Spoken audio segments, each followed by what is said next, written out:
Black Squad. What's going on? Listen, we're going to get right on it up into this thing here. Y'all know that I am a church girl, born and raised. My daddy was a preacher. I love the Lord, and I love to go to church. So you can't tell me nothing about no church, right? Pastor Keion Henderson said, if you give to the poor, they're going to always be poor. Ain't no need to give to them. You ain't getting nothing for yourself. Now, I don't know what Bible he been reading out of that told him that. But I know the church I go to, churches I've been all my life, giving and charity is the cornerstone of the church, right? To help the poor. That's their motto, right? That's the creed. They live by that, right? I don't know what Bible he reading out of, but I do think I found a scripture in Galatians 5 and 9 that says, what does it say? Y'all want to know what it say? Thou shall give me all your money. That's in Galatians 5 and 9. That's where he coming from. I couldn't believe he said that. You know, when I first heard it, I've heard a little clip of it, and then I kept scrolling. I'm like, he crazy. He talking crazy. I didn't hear the full sermon, didn't get the full context, right? Yesterday, I heard it. I said, because, everybody was in an uproar. I said, well, let me see what he said, right? Listen here, Keion.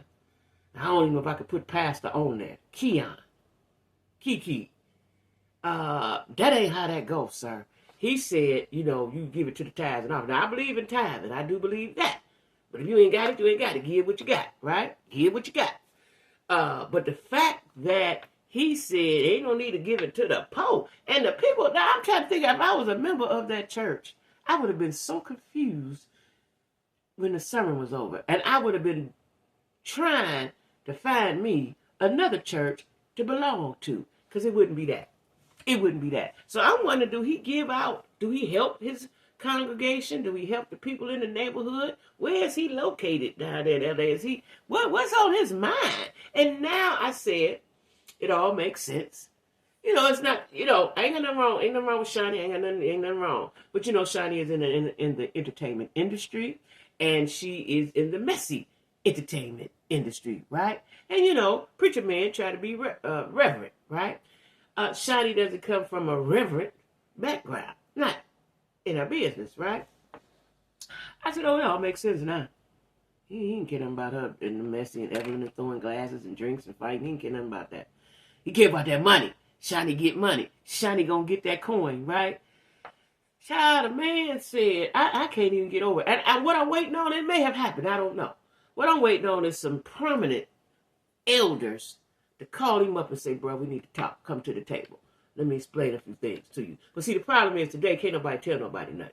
If we went back to the elders being able to advise us, a lot of stuff wouldn't go wrong. If Diddy had the right advisors on him, it wouldn't go wrong. He had the wrong ones, evidently.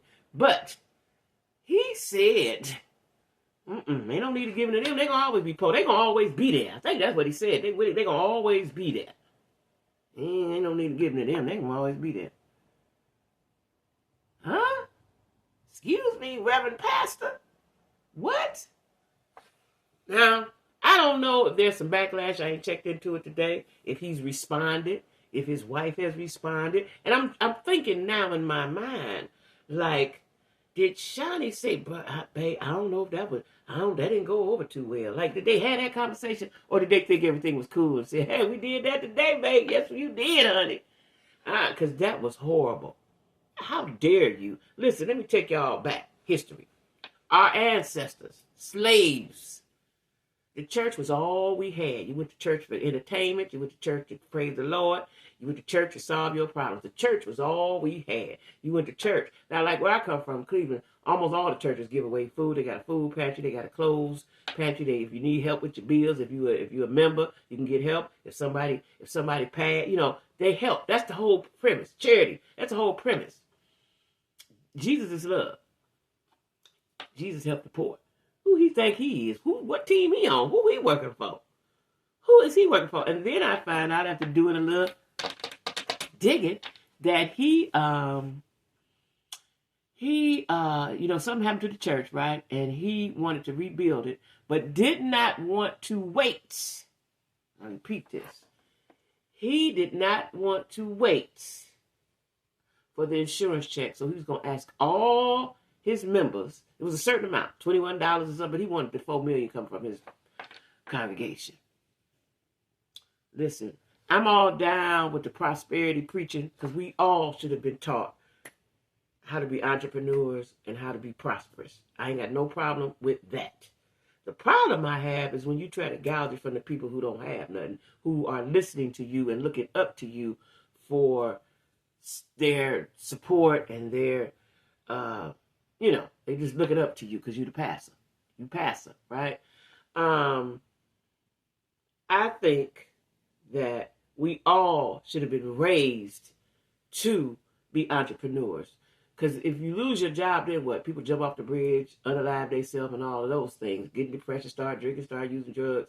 We should have been taught that. We should have been taught that. That should have been ingrained in us. We were taught to work for somebody till we get unalived, right? Now, prosperity preaching is a wonderful thing. Do something with your coins.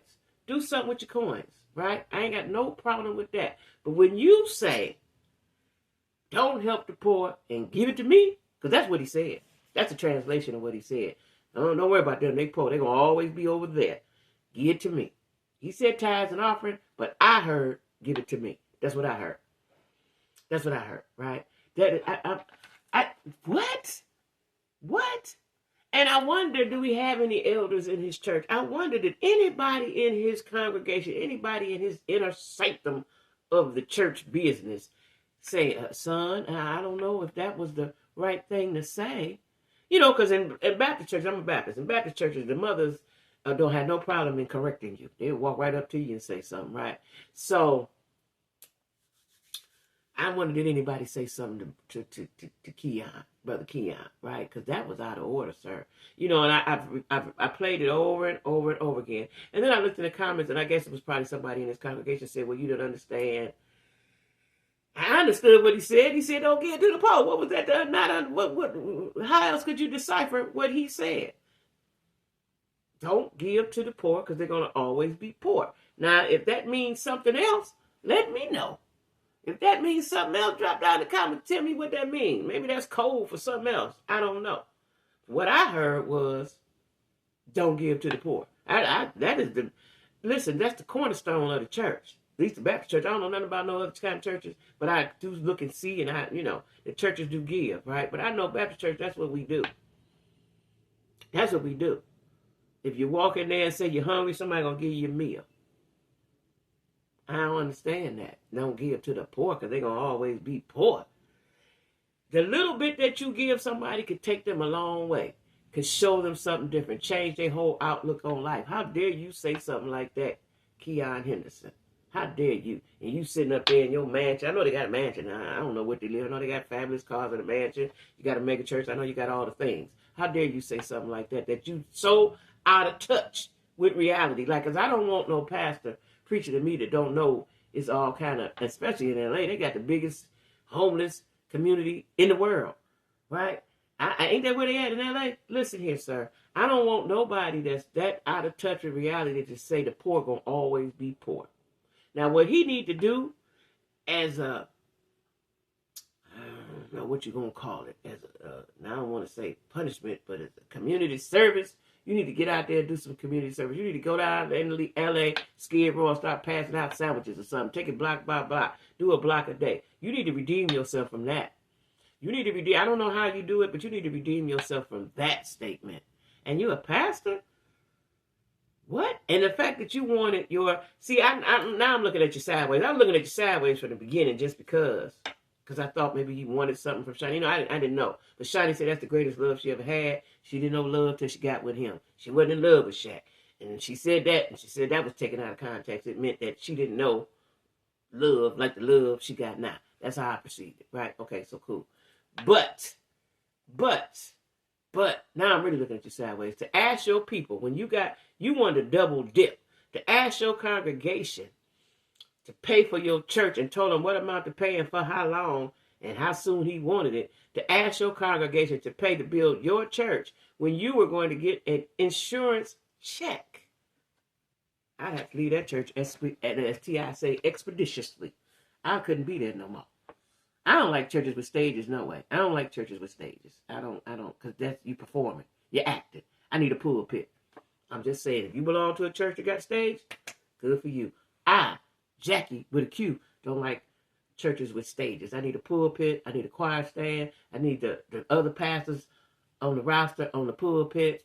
You know, I need the choir to stay right there. I don't need you to sing a couple songs to go away. I need you to come back because you might need to break out in a song at any moment. I need a choir present at all times. Don't leave and go sit down. I need you right there behind the pastor. So when after he finishes his sermon and we in the spirit, you can sing a song related to the sermon. That's what I need. I don't like stage churches. I just don't. I don't like them. I don't. You know, but if you go to one, I ain't trying to offend you. Jackie, you do your thing. I'm going to do my thing. I don't like churches with a stage. Did you perform in my mind? Unless you show me otherwise. Like, there are some pastors that have stages or semi-stages.